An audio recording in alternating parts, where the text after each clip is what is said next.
Osmania university. Okay, Osmania యూనివర్సిటీని William జస్పర్ అనే వ్యక్తి డిజైన్ చేశారు. విలియం జస్పర్.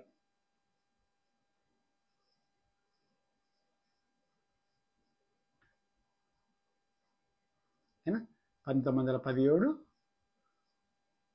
ఆగస్టు 29. 1918 నుంచి ఇక్కడ క్లాసెస్ స్టార్ట్ అయినాయి. ఓకే, విలియం జస్పర్ అనే వ్యక్తి ఉస్మానియా యూనివర్సిటీని డిజైన్ చేశాడు. అదేవిధంగా అందులో ఉన్న ఆర్ట్స్ కాలేజ్ని కూడా డిజైన్ చేసింది విలియం జస్పరే. ఆర్ట్స్ కాలేజ్ని కూడా విలియం జస్పర్ డిజైన్ చేస్తాడు. ఇది 1917 ఆగస్ట్ 29 స్టార్ట్ అవుతుంది. క్లాసెస్ మాత్రం 1918 నుంచి స్టార్ట్, 1918 నుంచి స్టార్ట్ అవుతాయి. ఇంకా రెండవది మనకు చార్మినార్. ఇది 1591 మీర్ మహమ్మద్ అస్రాబాది.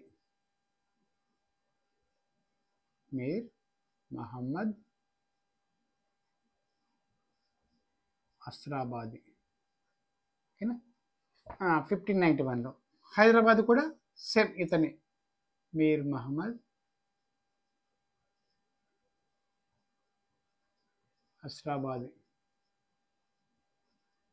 సో మనకు చాలా ఇంపార్టెంట్ ఇంకోటిది మక్కా మస్జిద్. చాలా ఇంపార్టెంట్. 1617లో స్టార్ట్ అయింది, 1694లో పూర్తయింది.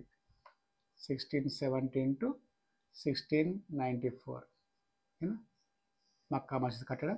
దీని డిజైన్ చేసింది మాత్రం మీర్ పసివుల్లా బేగ్.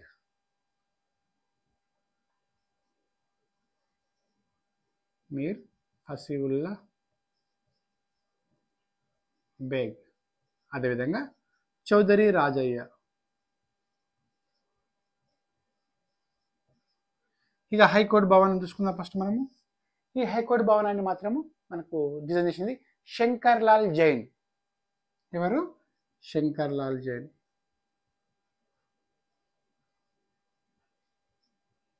ఏడవ నిజాం కాలంలో స్టార్ట్ అవుతుంది.